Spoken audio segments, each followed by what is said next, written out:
students, welcome to your own chemistry classroom, my YouTube channel Learn Chemi. To continue with the same chapter, today we are going to discuss about Berzelius hypothesis and Avogadro hypothesis. Okay. Now, what is Berzelius hypothesis? Berzelius, a scientist, he gave a hypothesis in 1811. Hypothesis. Thesis मतलब truth. Hypo means less. Means a generalization which is a little bit less than truth. Hypothesis, it's like an intelligent guess. Berzelius जो भी काम कर रहा था, he was working with the properties of gases and number of atoms, number of particles and gases. वो इसके साथ deal कर रहा था. तो after the performance of number of experiments, he came to a generalization. इसको hypothesis क्यों कहा? ये पूरी तरह से true नहीं है. Hypothesis means उसका एक intelligent guess था on the basis of various experiments he performed कि ऐसा हो सकता है और इसी hypothesis को उसने टेस्ट किया. तो what he generalized, he said, under similar conditions of temperature and pressure, equal volumes of all gases contain equal number of atoms. Let's say this is one gas, same volume. This is second gas, second container, and this is the third container. अब ये container जो हैं इनका सबका volume एक जैसा है. ठीक है. लेट इट बी, हमने इसमें ले ली नाइट्रोजन, इसमें ले ली हमने ऑक्सीजन और इसमें ले ली हाइड्रोजन. ठीक है. तो इसके अंदर मैंने कितने डॉट्स लगाए हैं? 6. ठीक है. ऑक्सीजन को मैंने ऐसे शो कर दिया सर्कल्स में, अगेन 6. हाइड्रोजन को मैंने ऐसे स्क्वायर बना दिया. ये मैंने अपनी मर्जी से 6 जो भी डॉट्स लगाई हैं या सर्कल्स लिए हैं. आप 7, 8, 9 जितने बनाना चाहो, बट ध्यान ये रखना कि बराबर. तो टेम्परेचर और pressure, temperature and pressure same सभी के लिए. तो नाइट्रोजन में कितनी एटम्स हैं? 6 एटम्स. ऑक्सीजन में भी कितनी आई? 6 एटम्स. हाइड्रोजन में भी कितनी आई? 6 एटम्स. तो ये बेर्जेलियस की हाइपोथेसिस थी that equal volumes of all gases contain same number of atoms. This is atoms. It talks about atoms. Okay. अब इस हाइपोथेसिस को अच्छे से टेस्ट किया गया कि does it actually exist, कि इस सेम वॉल्यूम के अंदर क्या वो जो सेम है वो एटम्स हैं. Let's see. For example, consider the formation of hydrochloric hydrogen chloride gas, जिसको हम बोलते हैं HCl. अब हम इसकी प्रेपरेशन देख लेते हैं. ओके. होता क्या है? हाइड्रोजन प्लस क्लोरीन और ये बन जाता है हाइड्रोजन क्लोराइड. और आपको पता है ये सारा का सारा गैसेस में रहता है. ठीक है. तो अकॉर्डिंग टू गे-लुज़ैक ने क्या कहा था? Whenever gases combine they do so in volume. तो हाइड्रोजन का एक वॉल्यूम, क्लोरीन का एक वॉल्यूम और ये मिलकर बनाते हैं 2 वॉल्यूम्स ऑफ हाइड्रोजन क्लोराइड. आपको याद होगा H2Cl2 2HCl. ठीक है. तो वहां पे हम रेशो की बात करते हैं, लेकिन मुझे यहां पे प्रूव करना है एटम्स और मॉलिक्यूल्स के बारे में. तो अकॉर्डिंग टू बेर्जेलियस, अब बेर्जेलियस क्या कहता है? Equal volumes contain equal number of atoms. Means यहां 1 वॉल्यूम है तो यहां कितनी एटम्स आ गई, n एटम्स। यहां कितनी आ गई, n एटम्स। और यहां कितनी है, 2 है ना, तो दिस इज 2n एटम्स। मुझे एक एटम चाहिए, हमने क्या किया, 2n से दोनों साइड डिवाइड कर दिया। It will come 2/2n atom, n upon 2n atoms, 2n/2n atoms. Okay, now see, ये आया हाफ एटम, हाफ एटम, और इधर 1 एटम। ये हाफ एटम किसकी है, half atom of hydrogen plus half atom of chlorine, और बनता क्या है, 1 atom of hydrogen chloride. But half atom does not exist. आपको पता है आधी एटम एग्जिस्ट करती ही नहीं है। सबसे छोटा यूनिट क्या है, 1 atom. Half atom does not exist. तो therefore Berzelius hypothesis was not accepted. I will not write here was rejected.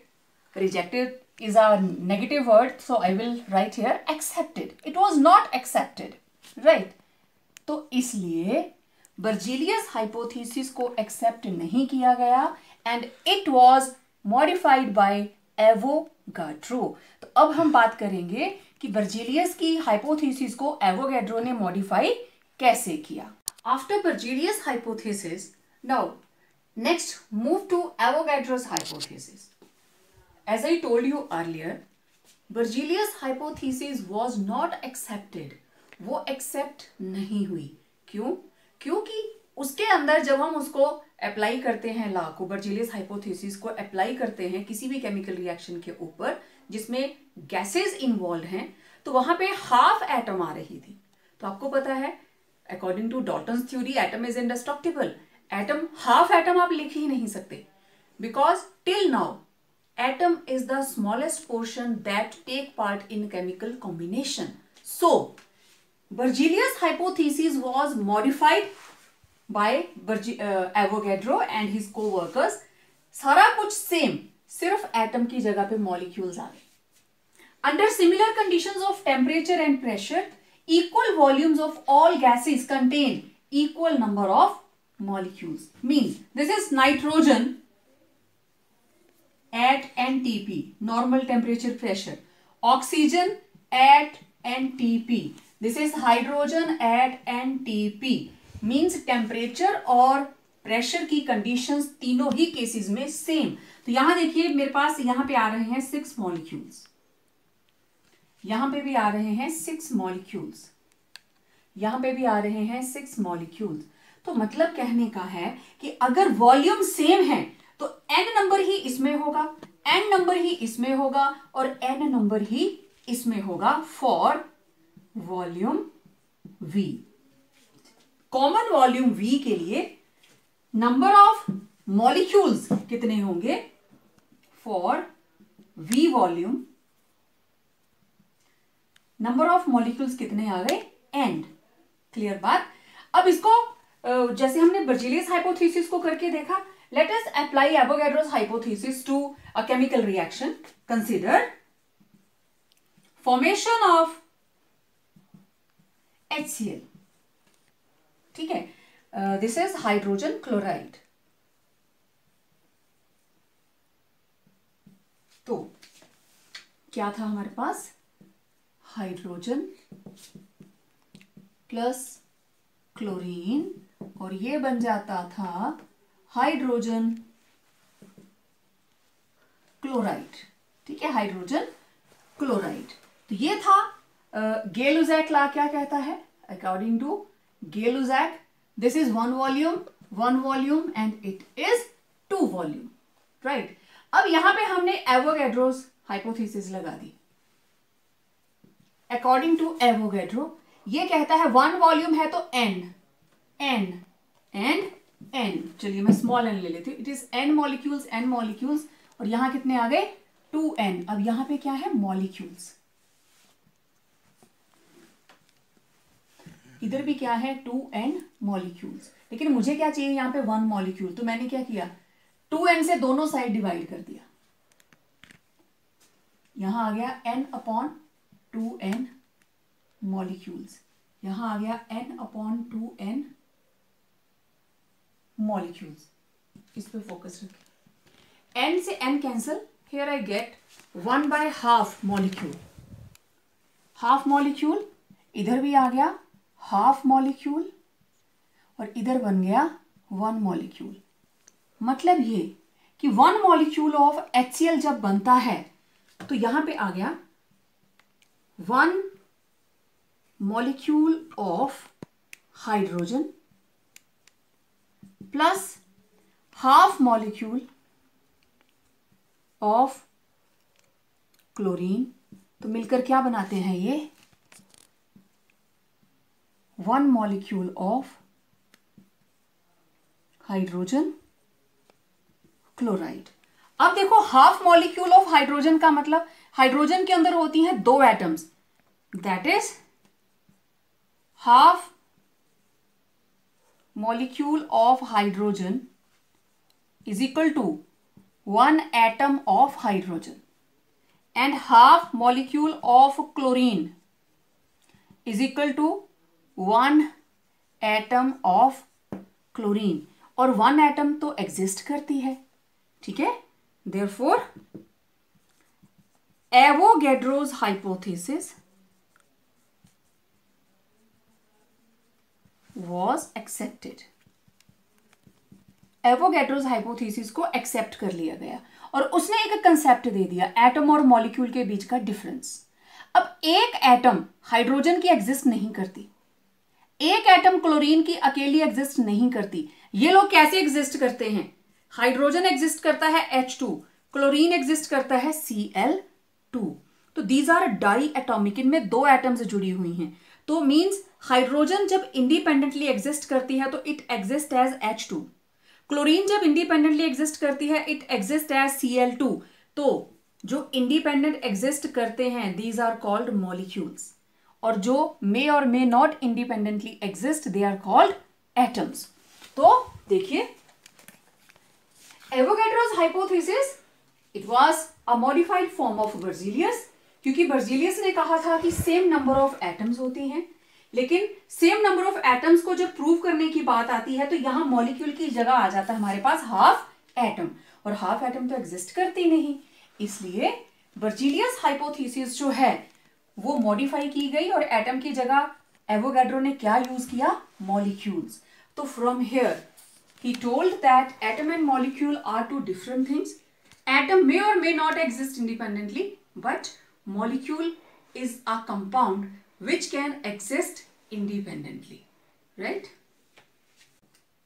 After the comparison between Berzelius and Avogadro, Avogadro ने modify किया atom और molecule के concept को, rather clarify किया that what is an atom? It is the smallest particle of an element which may or may not have independent existence and, very important, take part in chemical reaction.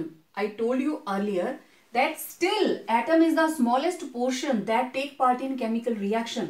तो Berzelius में जहां 1/2 atom आ रहा था इसलिए वो accept नहीं हुआ।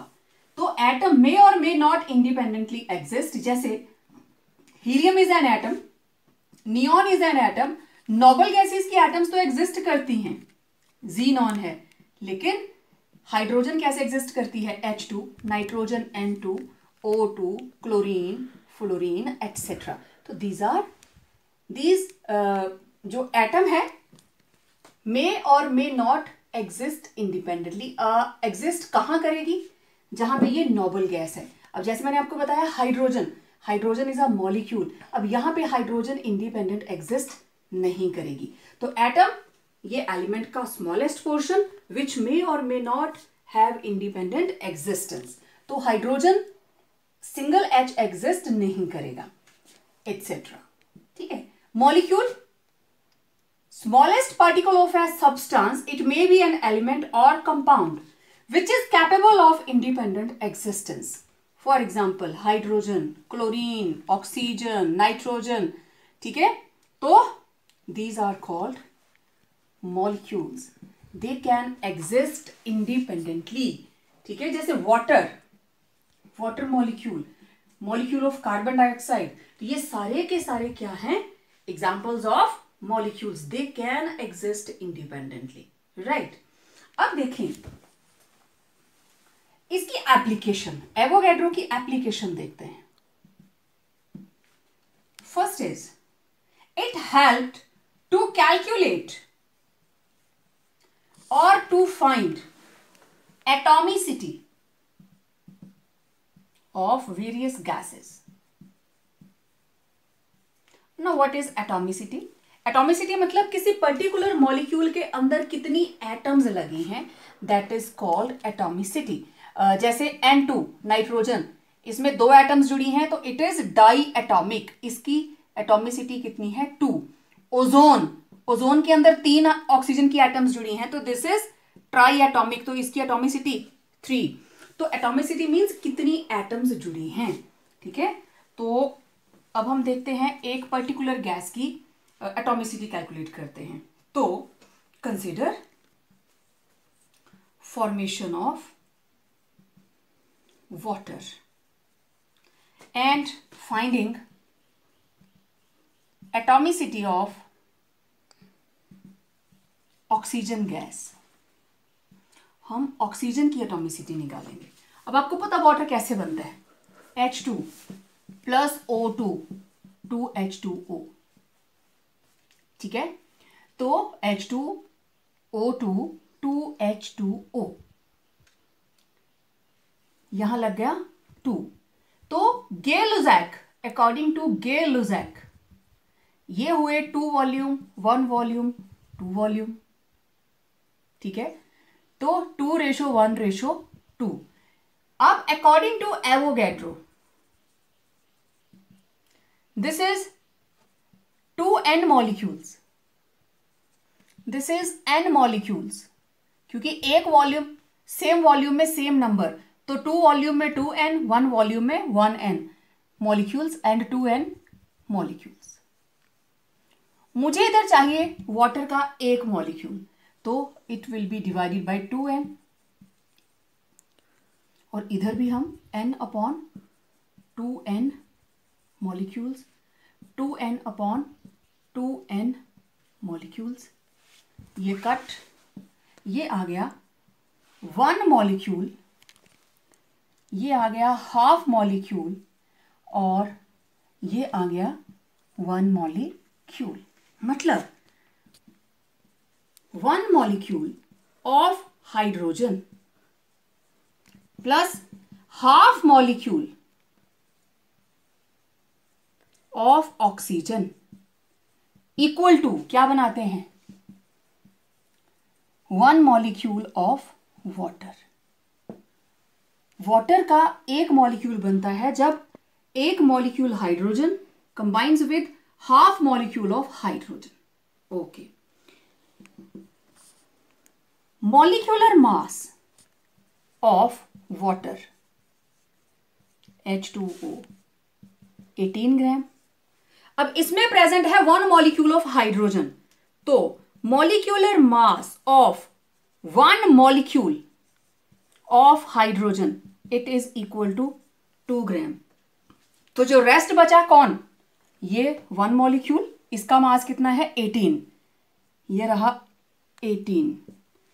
1 molecule of hydrogen का कितना रहा? 2 ग्राम, और इसका मुझे पता करना है। ठीक है। तो therefore mass of half molecule of oxygen, oxygen के हाफ मॉलिक्यूल का मास किसके बराबर आएगा? 18 - 2 इक्वल टू 16 ग्राम। और 16 ग्राम किसका मास है? ऑक्सीजन की कितनी एटम्स का? 1। But 16 gram is the mass of one atom of oxygen. और इसका मतलब आधा मॉलिक्यूल मतलब कितनी एटम्स हुई? एक atom. Therefore half molecule of oxygen equal to one atom of oxygen. That is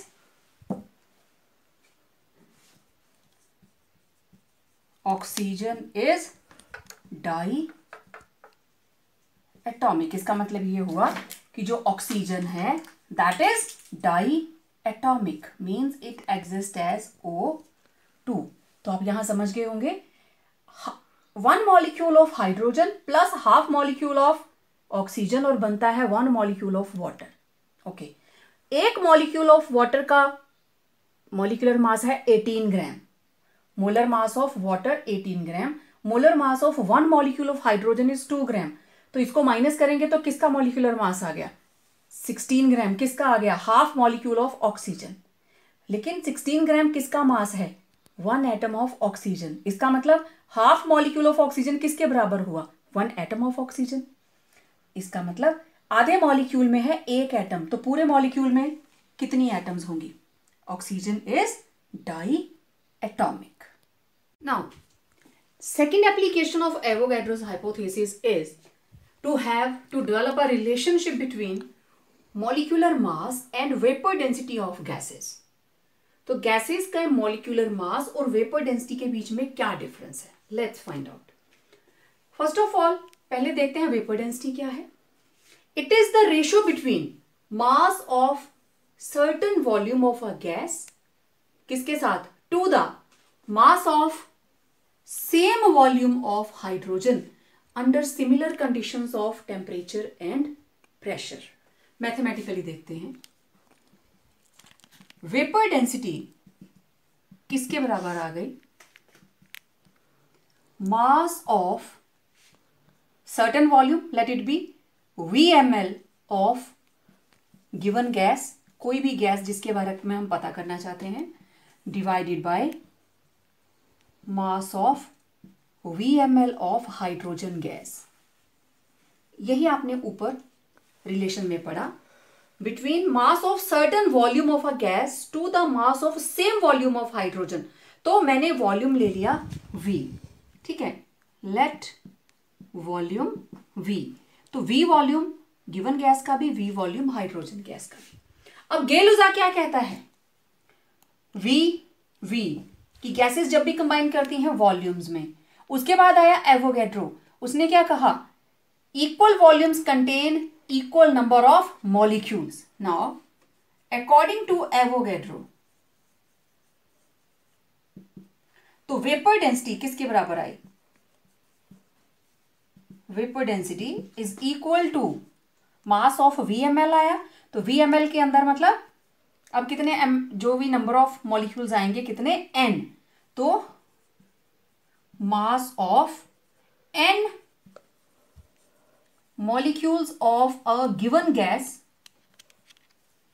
divided by mass of N molecules of hydrogen. चलिए मान लिया हमने. अब N को N से डिवाइड कर दिया तो मेरे पास आ जाएगा वन मॉलिक्यूल, और it will be equal to mass of one molecule of given gas divided by mass of one molecule of hydrogen. और आपको पता है हाइड्रोजन के एक मॉलिक्यूल के अंदर one molecule of hydrogen equal to two atoms of hydrogen. तो फिर वेपर डेंसिटी किसके बराबर आ जाएगी?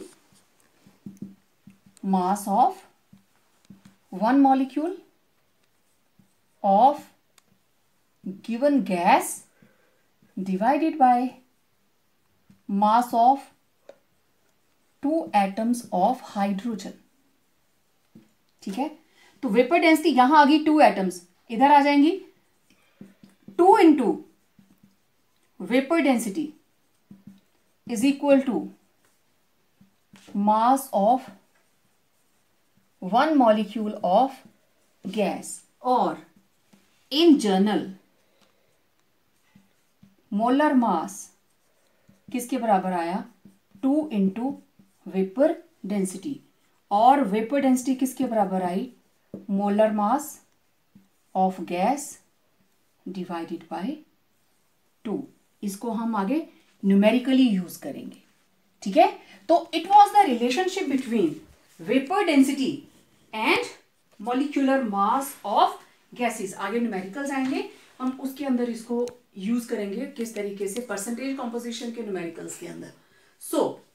आज आपने पढ़ा बर्जेलियस हाइपोथेसिस, जिसके अंदर वॉल्यूम को कोरिलेट किया जाता है नंबर ऑफ एटम्स के साथ, that equal volumes under similar conditions of temperature and pressure have equal number of atoms. This was not accepted and modified by Avogadro, and he said there are not number of atoms, rather equal volumes of all gases under similar conditions of temperature and pressure, they have same number of molecules। और उसकी इस hypothesis को हमने कितनी सारी examples के साथ explain किया। Then on the basis of Avogadro we came to know the definition of atom and molecule। Atom may or may not exist independently, but molecule, it is the smallest particle of an element or compound which have independent existence, rather which is capable of independent existence. Then relationship between molecular mass and vapor density of gases, and we came out with molar mass is equal to 2 into vapor density, or vapor density is equal to molar mass divided by 2। तो आज के lecture में इतना ही। कल से हम start करेंगे atomic mass, molecular mass and after that mole concept. तो बने रहिए हमारे साथ। Thank you.